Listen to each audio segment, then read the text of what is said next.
Are we good? We live, Coach. I see it right there, Mikey. How you doing? Good seeing you too. For all the people who are not watching and just listening to this podcast, we have my first official guest. This is a lot of pressure here. So he started off as a D. I'm a fast forward a little bit, not the later background. Started off as a D coordinator with the New York Giants in '97 to 01. Was with the Panthers, a head coach of the Panthers in 2002 for 8 seasons. Then the head coach for Denver Broncos for 4 seasons. Head coach for the Chicago Bears for 2. Your career record is 141-30. Postseason 8-7.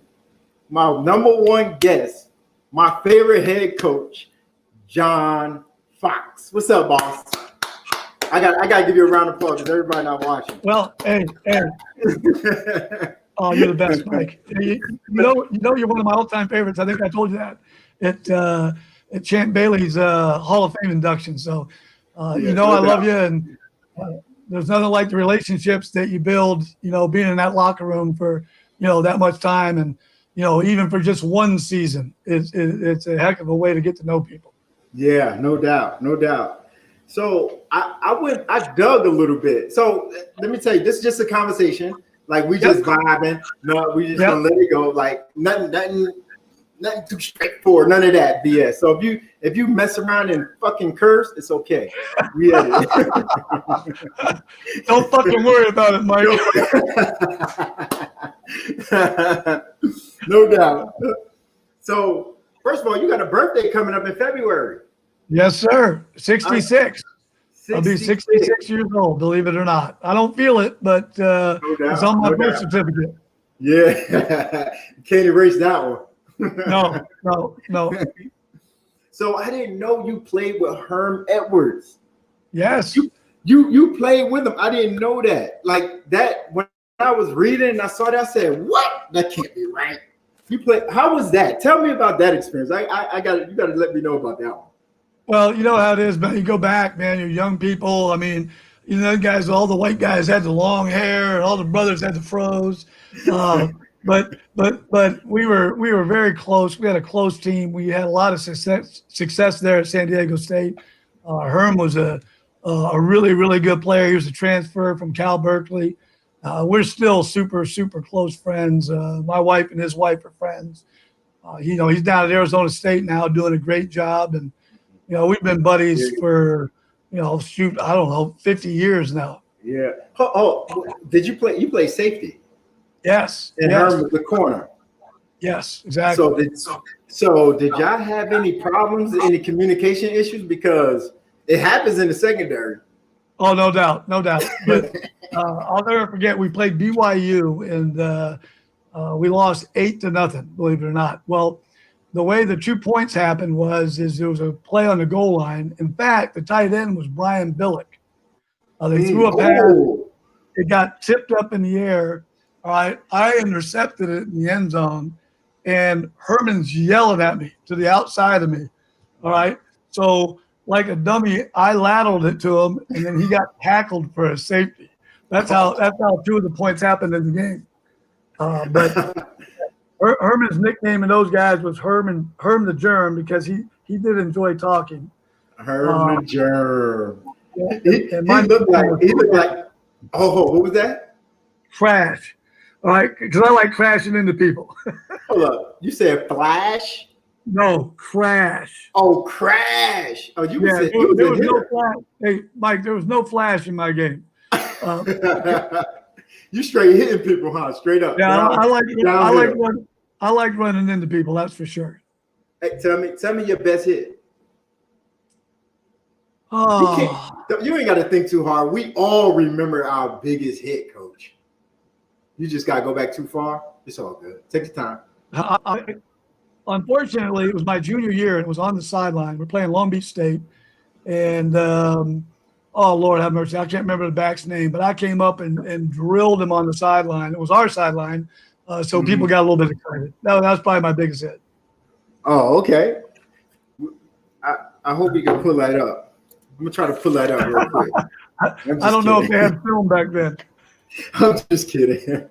Yeah. Hey, another thing that I caught, Coach, you played 2 years in the league with the Bucks. Breaking up. I played was being a kind term. I was Oh, in you were camp. just in I was in camp? camp for just 1 year. So yeah. I don't know. I saw that somewhere too. It might have been on Wikipedia a few years ago, and I'm like, I don't know who writes this stuff. I thought it was supposed to be um, real. You know what I mean? It had to be true. Yeah. Um, So uh, that's false so information. whatever. Yeah, I would remember that. I don't remember my biggest hit that well, but I do remember uh, any kind of a pro career, if you want to call it that. Oh, okay. Yeah. So your first NFL gig was with the Steelers, right? Yes. Is that? Yep. From there, you went to the Giants. D coordinator. No. I was the DB coach. Actually, I was the defensive coordinator at the University of Pittsburgh in 1988. And in 1989, I interviewed with Chuck Noll as the secondary coach. So that was my first NFL job. Then Chuck Noll retired, and then I went out with Bobby Beathard and Bobby Ross in San Diego. That would have been, let's see, I was Steelers 89, 90, 91. So 92, 93 season. Yeah.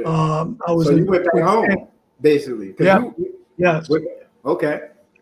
So basically went back to the West Coast, was out there with the Chargers for 2 years, the Raiders for 2 years, and then I went to the Giants. Then the Giants. Yeah. That defense, I'm not going to say you inherited because I think y'all drafted, it was like Ike Hillier, it was Sam Garnes, was a rookie in 97. Was Tyrone Wheatley a rookie?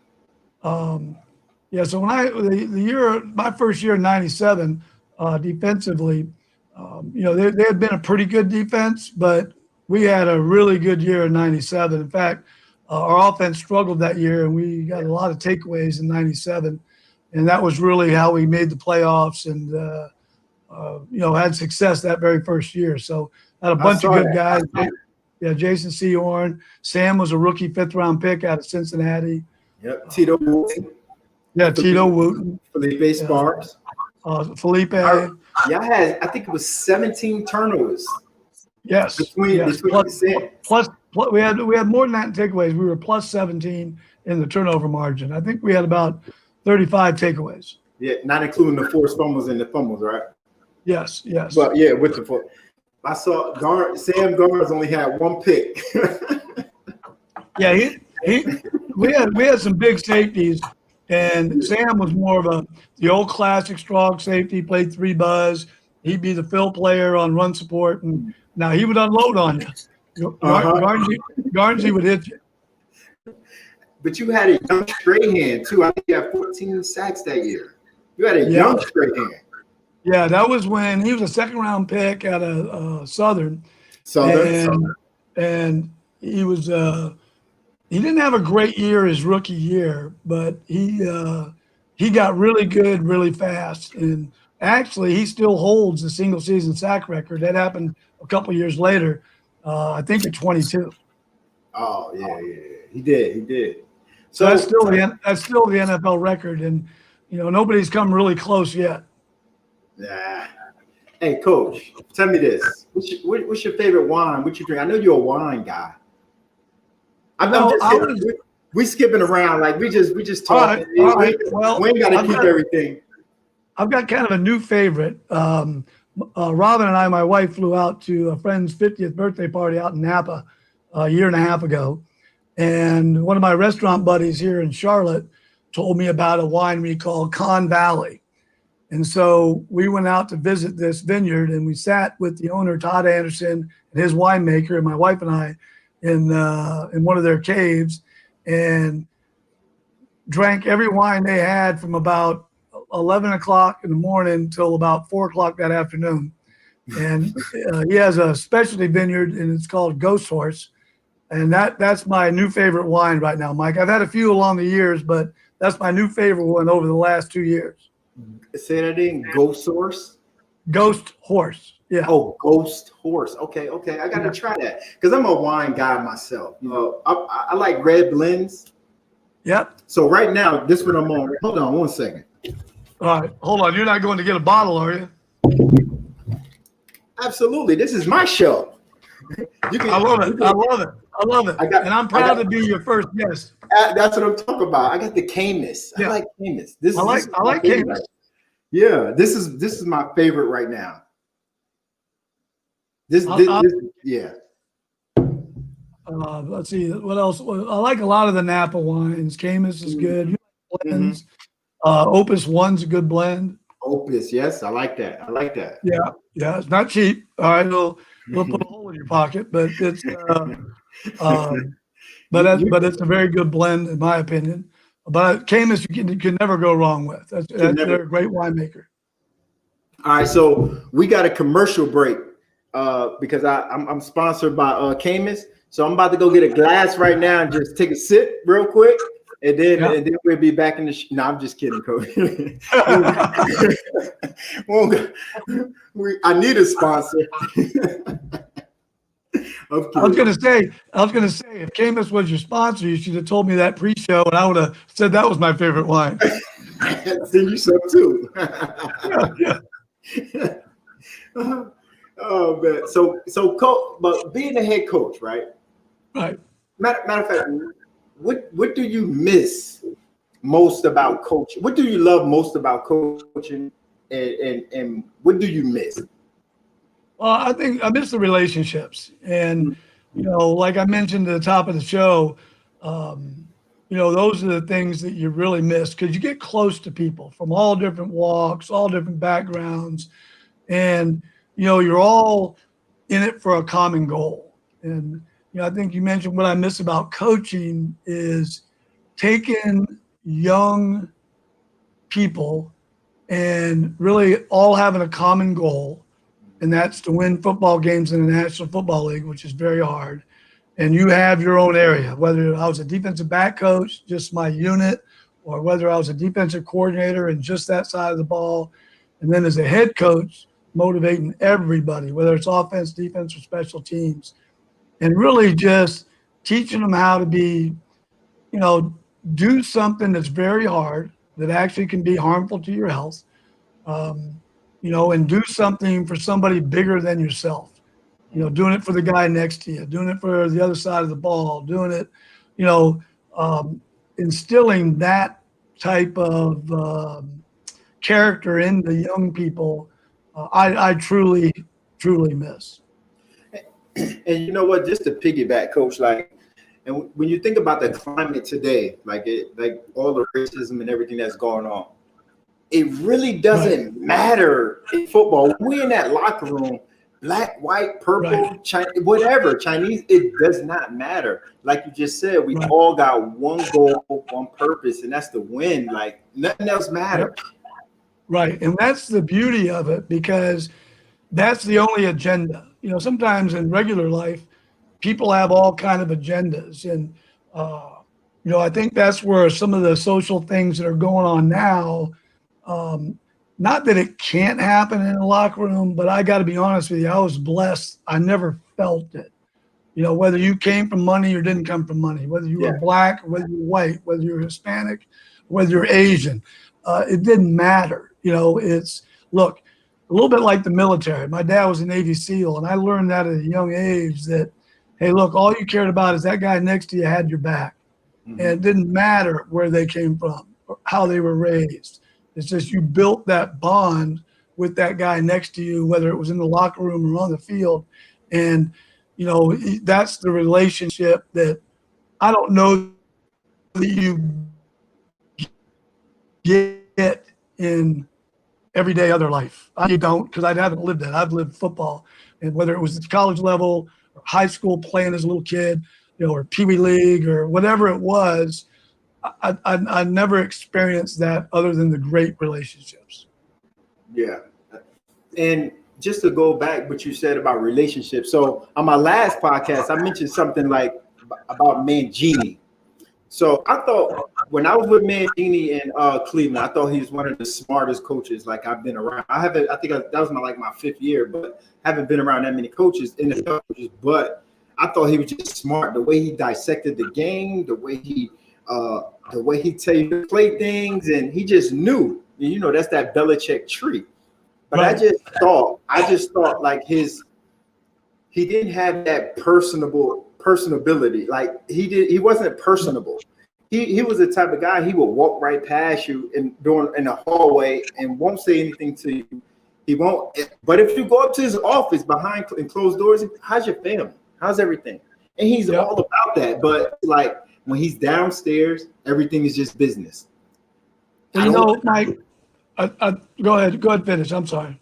No. Go ahead. Because I was trying to figure out like why coaches, because I said something like the coaches now and the people that you're coaching, those young guys are going to be the next coaches. They are the next GMs, you know, and you want to have a relationship because you never know.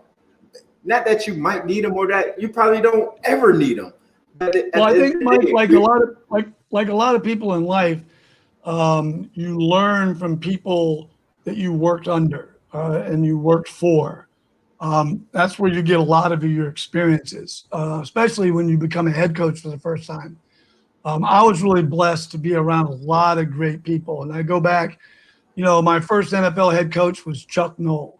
And Chuck was an extremely good teacher and a very good coach. And he was actually a defensive backfield coach, that unifier. Never got too high, never got too low. And you can be a disciplinarian and you can be, I hate using this word, but a dictator in some ways. But I think you get a lot more out of your people when you give them ownership. And what I think helped me do what I was able to accomplish in the league was being able to unify young people and actually give them a piece of the leadership, meaning we're not going to go anywhere no matter how great of a head coach I am or how great of a defensive coordinator I am or how great of a DB coach I am unless you guys buy in. And I think when you give players ownership, you get, just like in business, if you give people ownership, they'll work harder and do the little things it takes to be great. And really in the National Football League, everybody has talent. I do think that's the thing that, as you look around the league, I think that's the thing that puts the successful teams over the top. And you know what? It's funny. I finished my career. I was in Houston last year, and Right. I finished up there. And the coaches, right? It was so uptight there, Yep. right? And that's Bill O'Brien. And it was so uptight, and guys was just they didn't like coaches. You could tell the players didn't like the coaches because I was the OG coming in, so they was telling me all this stuff, right? So I know, Right. And, They were talking to you. yeah. So my thing was like, they never let go ownership. Like you said, they never let the player, and you got JJ Watt, you got Sean Watson. They got a plethora of great players and great leaders over there, but they never relinquished ownership. It was like a micromanaging type of thing. And when you micromanage players, they start to rebel a little bit, seeing how far they can take it, you know? Well, you know, it comes down to, Mike, is really trust. And it's back to what I was trying to say to you. You know, it's about being selfless and not selfish. And that's no matter whether it's ownership, whether it's front office, or whether it's coaches, is you got to have trust. And you have to trust the guy next to you. You have to trust the guy that plays for you. And the guy that plays for you has to trust you as a position coach or the head coach or as a coordinator. And when you have all of that, now I think, you know, you can accomplish great things. So do you think like the head coach and the GM have to coexist in order to be successful?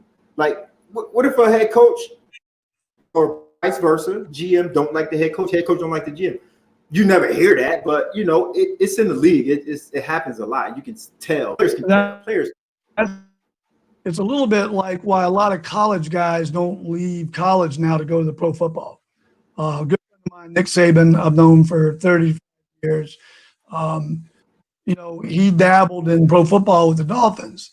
And I'm telling me when I got fired in Chicago, he said, Foxy, you've done a great job. He goes, I got great respect because of in the NFL, it's tough because there's, it only takes a few guys in a building, and that could be the GM. It could be, it could be your trainer. It could be anybody in that building to screw things up. Where in college football is pretty much the head coach kind of runs the show. Yeah. And he brought up when they had Drew Brees come in for a visit, they wanted to sign him. He goes, but their orthopedics failed Drew Brees, on the physical. I remember that. The rest is history. He went to New Orleans. They didn't flunk him. And look what Drew Brees has done. He's going to be a first ballot Hall of Famer. They ended up signing Culpepper instead, right? Yes. And they passed him on the physical, and, his knee wasn't in great shape. And I think I'm not banging on Culpepper. He'll tell you the same thing. But there's just so many decisions that can happen in an NFL building that mess you up. Yeah, I know that. And you try to hide it from players, but that's one thing you can't do. Because at the end of the day, we grown men too, and we see the friction, we see the moves being made. And that goes to another question. Like, throughout your career, you don't have to name a team, you don't have to name names, but did you ever want a player and the GM didn't, or vice versa? Well, I can say yes, that did happen. I won't mention names, but I will say that if you look around the league, it doesn't take very long. The people that are having success, number one, they have continuity. So the head coach has been there for a minute. I go all the way back to the Pittsburgh Steelers. I think they've had 4 or 5 coaches in the history of their organization. That's absolutely unheard of. All right, in today's NFL. And that continuity and that kind of a power system works. The coaches are with the players all the time. The coaches know the players, better than the front office, better than even the general manager, because they're with players every day, all day. All the teams you've been with, Mike, you probably didn't get to know the GM or the owner or whoever was upstairs as well as you got to know the trainer, all right, the equipment men, your position coach, your coordinator. I can't speak to all the places you're with as far as your relationship with the head coach, depending on what side of the ball they were on. But, you look around the league, and those organizations are the ones that are perennially successful. Forget about all the other stuff, who their coordinators are, the actual coaches, but just the structure and the power structure of that organization. Because it's all about decisions that you make, whether it's the human talent you're bringing into the building, whether it's in the pro personnel department or the college personnel department. All those things are critical in your success. Yeah, absolutely. That brings me to something that I saw Sunday, and I put it on Instagram, and I was just yelling at the TV. So I'm not even a Jets fan, first of all. Right. I grew up in Jersey. I like the 49ers was my favorite team. I didn't even like the Giants. Sorry about that. My brother did. I hated the Giants. But I'm watching the game. 13 seconds left. And let me back up. Situational football. Right. Foxy, we always practice it. We always practice the 4-minute, the 2-minute, and 4-minute offense, right? Yep. We do speed ball right before we get started. And for people who don't know, speed ball is like when we come out, we don't stretch anything. We just go out and we stretch first, right? Yeah. We would stretch it first, Mike. Okay. I'm about to get everybody in trouble. They didn't stretch us. So after we stretch, we would go out on the field and it'd be offense versus defense. Whatever we just went over in the locker room, in the classroom, we're bringing out to the field and we're running. I don't know how many plays it was. Probably about 8 plays?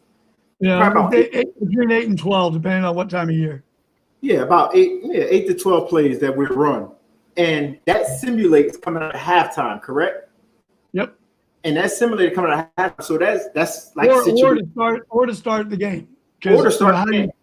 Yeah. Yep. And we do 2-minute offense and 2-minute defense based on, I think we did that on Thursday, 2-minute. How many times in the game where you see you got 2 minutes left in the game, no timeouts or one timeout? We practice that defense and offense, 4-minute offense. We need to get the ball back on D.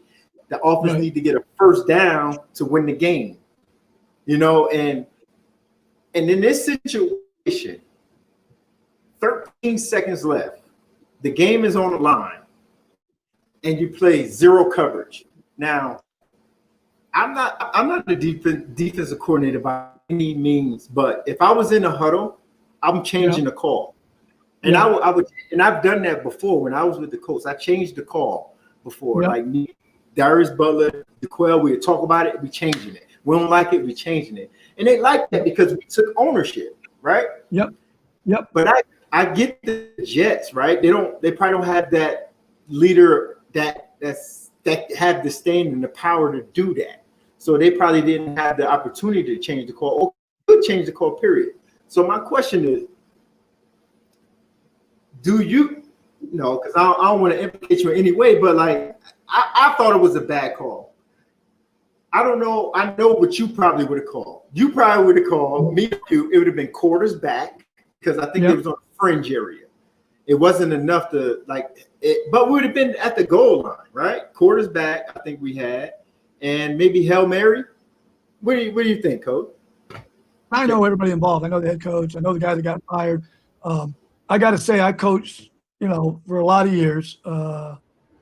Whether it was a position coach or as a head coach or a coordinator, I never called zero blitz on a last play situation. In 13 seconds, you really got two plays, but we had one aggressive call and it was only bringing 5, and I only used that once or twice in my career. Otherwise, rushing 4 or maybe even 3, was pretty much the standard when the clock's in your favor like that. In fact, really a lot of times I called zero was to stop a run in a pretty for sure run situation. I was never a big zero guy because I thought you could get matchups that you want just with 5 guys, especially if you had a decent team. So, I thought there were ways you could beat protections without just going all out zero. So in my career, I was never a big zero guy, and definitely not with 13 seconds left. So the crazy part about it, the blitz didn't even get there. Well, like all blitzes is if you don't enter it right and feel the protection, you can let an offense block you. And if you notice, the quarterback stepped up through the pocket. He stepped up.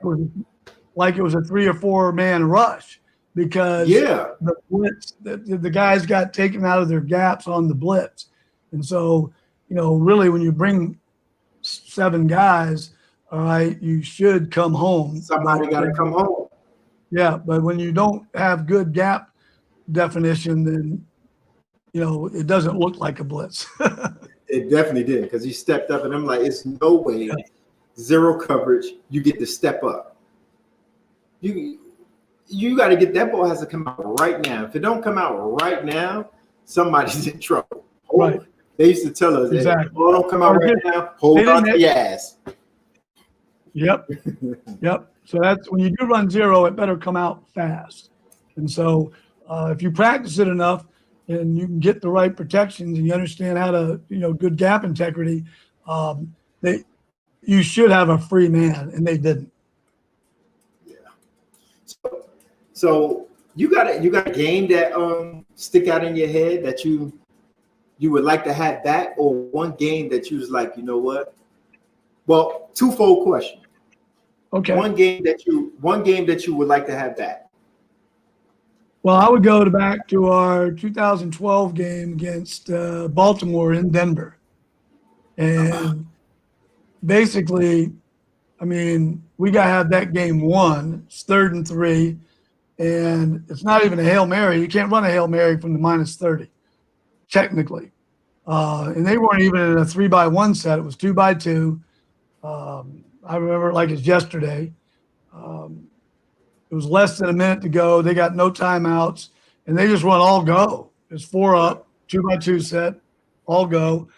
And we were in 2 max, so we had a 3-man rush. We made the quarterback throw it on time, and we just misplayed the ball on a go route in cover 2, and the safety over the top.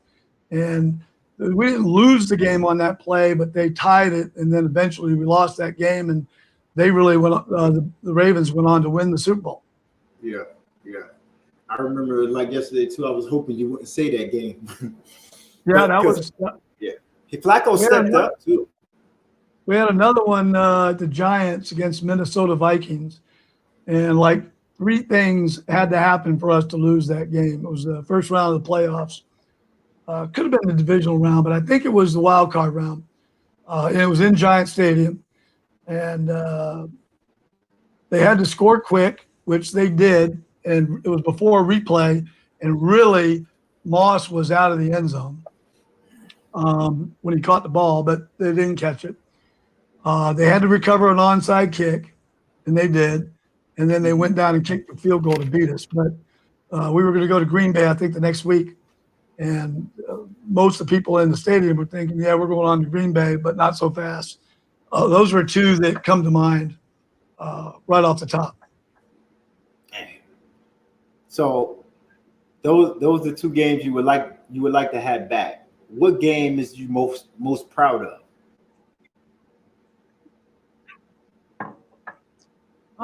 Most proud of, I think probably the greatest game I ever coached in was a divisional round in Carolina when we were in St. Louis when they had the greatest show on turf. Greatest show. And that game was almost triple overtime, but it was a double overtime playoff game.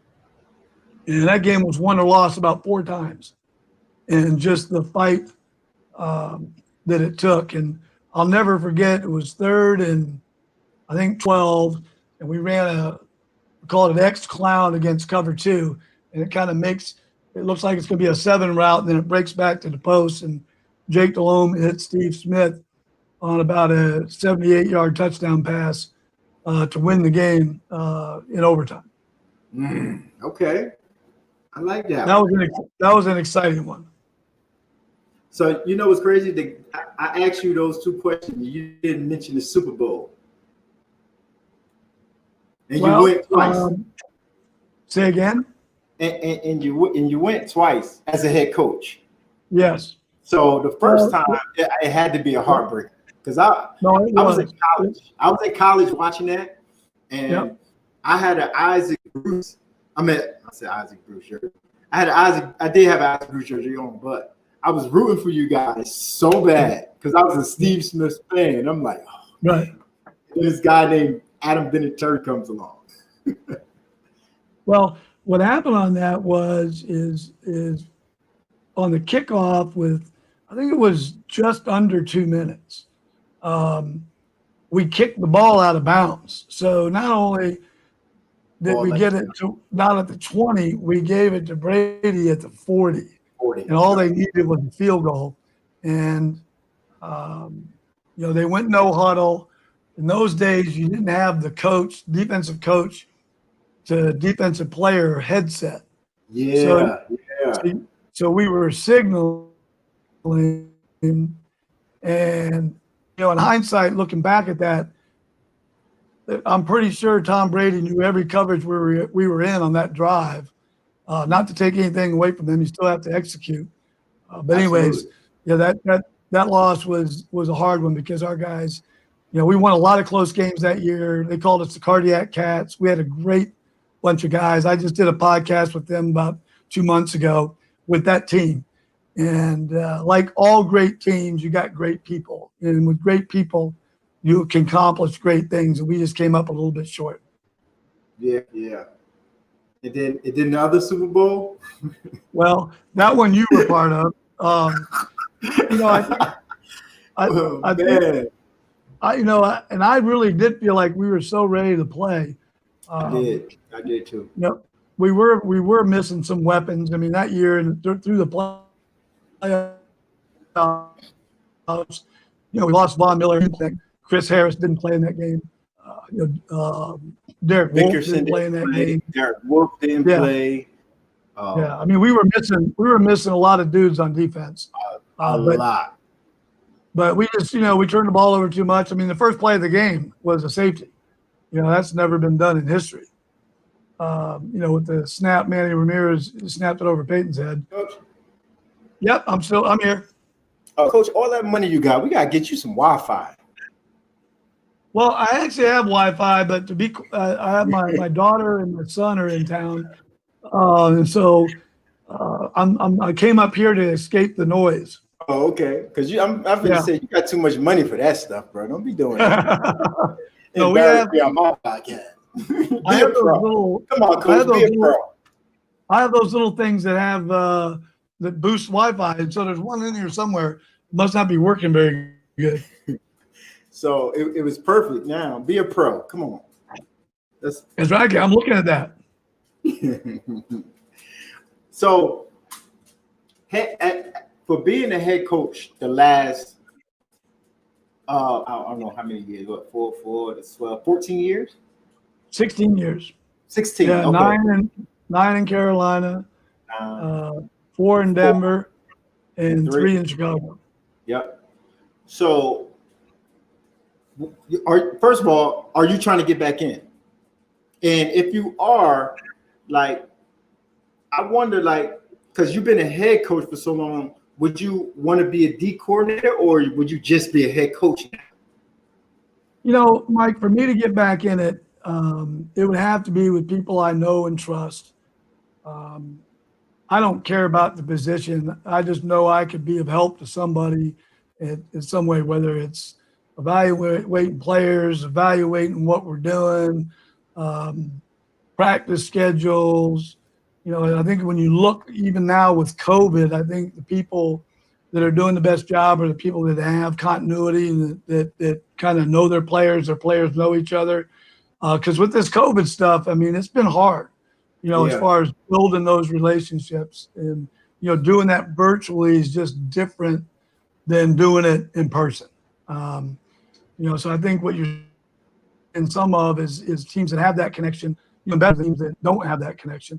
And I think that's always the difference, in an NFL season is, who wants it more, who's going to give up a little extra, whether it's, hustle or effort. Yep. It's not always just about ability. I mean, you got to have talent, but the league is set up for everybody to have talent. Yep. But you always talked about the abilities, Coach. Yep. Accountability, responsibility. Yep. What else you had? Yeah. Well, there's always a great one. They always say there's no I in a team. Availability. Yes. And it's, people have to believe that because they'll go the extra yard for you, when it's.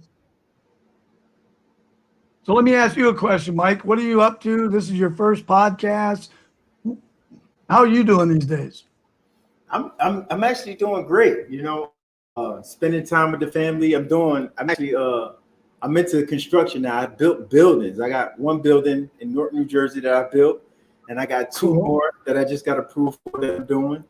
But I'm just doing the podcast thing. I'm just trying to, get my feet wet a little bit just to stay in tune with the game, and just to talk to former players and coaches and everything. And I'm gonna try to get back in on probably something next year. Probably scouting or coaching. We'll see. Yeah. Because I go ahead. I'm here for you if you need me, and I still know a lot of people. You're always one of my favorites because I couldn't be more proud of you.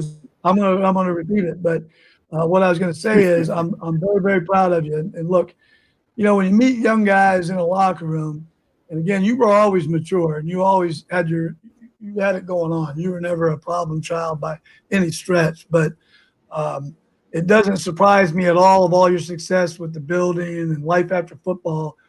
But there's not many professions where you could be retired at a young age, and to watch guys have success after football, I could not be more proud of you, Mike, and I mean that. Thank you. I appreciate it. Definitely appreciate that. I'm still grinding. I miss it though. I miss it a lot. So when I'm watching the game, I get caught up comparing myself. I'm like, man, I would have did that. I would have did this. But I'm trying to just remove myself from it and just be content and happy from where I'm at. Because I still can dissect the game and I know what defense they playing right away. I can tell you who made the mistake and what went wrong right away. And I think that's the beauty about former players too, that know the game. We're just not watching it from a fan standpoint where we'd be like, oh, it's a corner fault. And knowing they in cover two, safety got to get on top, you know? Yeah. Well, that's why I always try to get ex-players in the building, whether it could have been an internship, it could have been, like getting Garnsey, guys that played for me, know the game. They know the players because the players know everything. We talked earlier, even when you cut guys or when you pick the team or you're picking who's starting, as a coach, if you pick the wrong guys, that's the first thing players can see. You know what I mean? So it's hard, because they know. I mean, they know who the players are. So that's why that relationship is so critical. I've seen coaches make the biggest mistakes cutting the wrong guy, picking the wrong starter, when there's a guy maybe behind that might be better. So all those decisions, come into play with success. As far as you go, I'm not sure you ever really replace being in it. Now I will say as a coach, Mike, that's the next best thing to being a player. What I mean by that is watching guys grow together and accomplishing good things, whether it's just a unit, a side of the ball, or even the whole team, is watching that is very gratifying. I can speak to that, having played and then coached. I loved it, and I miss it right now today. I miss it. So that'll never go away. But, you have to go on with life, and you can still be good at something else. You know what I mean? And that's what's cool about, and it doesn't matter whether it's construction or stock market or, those same lessons you learned on the field, you can learn off the field. Yeah, absolutely. So I was digging. I'm gonna jump over real quick. I was digging in my old notes, and I found my notes with coach because I keep everything. I keep all of it, especially my coaches that I listen to and just like always dropping knowledge. Tell me if you remember any of this stuff. All right, ready? All right. You deal with two things. You deal with prosperity and disparity. You remember that? Yep. Okay. You remember and let me. Okay, I might have tweaked it going along, but it was either prosperity or adversity. And everybody kind of talks about adversity all the time, but when you get good, dealing with prosperity is sometimes life harder than dealing with adversity. Meaning, when you start thinking you're all that, you're making all this money, and you're doing so well, is people make bad decisions in those places in their lives as much as they do when things are tough and it's not going well. Yeah. And dealing with that. So, successful teams understand that. It's one thing to go out and win a game. It's another thing to go out and win 7 in a row. Absolutely. Yeah. I got some more for you. You ready? Yep. You remember your pyramid? I think it was force. You got focus, sharp and define. Your F was focus. Your O was for opportunity. Your 4 was redemption. Your R was redemption. Your C was commitment. Your E was what is this? Oh, everyday habits. Yep. You put habits, custom to togetherness. Your F was focus, sharp and defined. O is opportunity, favor of time or occasion. R, redemption, a second chance. C, commitment, a pledge or a promise to engage. E, everyday habit. Let the force be with you. Yeah, let the force be with you. I appreciate it, Coach. I definitely appreciate you. I learned a lot from you, and I can't thank you enough. All right, well, hey, Mike, you know how much I care about you, and it was great seeing you at Champs Hall of Fame. You know I love you, I care about you, and if I can ever help in any way, don't hesitate to call me, bud. No doubt. But before we go, I got one thing for you, right? Okay. I want to start this thing. You're gonna be the first one, so it's gonna be rapid fire. We're gonna build a team. All right. Right. We're gonna build the offense and defense. You can do. You can do. You can't. You can go back in the day if you want. So basically, what it is I'm gonna say, okay, name a secondary. You're gonna say, okay, 2000 Ravens. I take the 2000 Ravens. If I say name a D line, you can say my 2002 Carolina Panthers. It could be any team, but we're just gonna build this team. All right. So you can't go back to don't go back to the steel curtain. That's cheating. That's too far. Okay. All right. All right, you ready? All yep. Right. We're gonna start with defense first. All right. Name your secondary. From matter of fact, from 2000, from the year 2000 till now. Name your secondary. Okay. All right, so the last we'll say 20 years, but for me, like 17 years. I'm going to go with the 14 Broncos. Ooh, that was strong. Now remember what they did in 15, okay? Because that was just they're in the middle of a growth, but that 15 Denver Broncos defense was up there in the top 6 in history. Yeah, word. Okay. All right. So I'm going to go with that because it was the same guys, but they just had a year more to develop. To gel and come together. Yep. We're gonna go D line now, Coach. Okay, I'm going to go with the 03 Panthers. Ooh, that's Julius Peppers. That's young Peppers. Mike Rucker in his prime. Chris Jenkins. Ooh. Those were all 3 Pro Bowlers. Yeah. Ooh, I just talked to Peppers today too. Did you really? Yeah. Great guy. Yeah. I told my interview. He said, "Yeah, Foxy, that's my guy right there. That's my guy." Yeah. I was like, no, okay. He was a quiet guy, all right, but when he spoke, people listened. Absolutely. Yeah. All right, linebackers.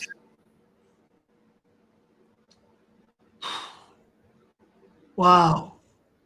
I got to go. I got to go back. You got to count linebackers. Yeah, that's probably a toss-up between like the 04 group of linebackers, 03, Dan Morgan. I mean, I think Dan still has the Super Bowl record for tackles in the Super Bowl. 18? We had? No, that was 03. Oh, okay. And then I thought our linebacking core in Denver was pretty good too. I'm going to say between 12 and 14. Yeah. Especially we count Vaughn as a linebacker. It's hard not to mention Vaughn in there. Wesley was playing his best ball. Wesley Woodyard. Yeah. Playing his best ball. Yeah. Yep. And Danny Trevathan was a young up and start guy. I knew he was going to be special after that Super Bowl. Well, even though we lost, he played his behind off. He played his ass. Yes, he did. Yeah, so that's, hey, let me tell you something. You don't last in this league as a coach if you don't have some great people and great players. And, you don't get to do this as long as I did without those. I mean, the list goes on, whether it was an assistant or whether it was, I think I've had like 9 Hall of Famers. So I don't want to leave anybody out, but as a group, and you kind of limited me to 2000 till current, but I've been blessed, especially on both sides of the ball, actually. Yeah. All right. We got we did linebacker, we did secondary D line. All right, let's go offense now. It don't have to be your team. It don't have to be your teams per se. You can say the Green Bay Packers offense or the Green Bay Packers secondary. Like it could be like that. All right. So no, I'm going with my guys. I'm already missing some guys, but I'm going with guys I coach. Respect. Yeah. All right, let's start with the offensive line. What year offensive line? I'm going to go O-line wise. I'm going to go to the 03 Panthers. We run the ball. We're really good at running the football.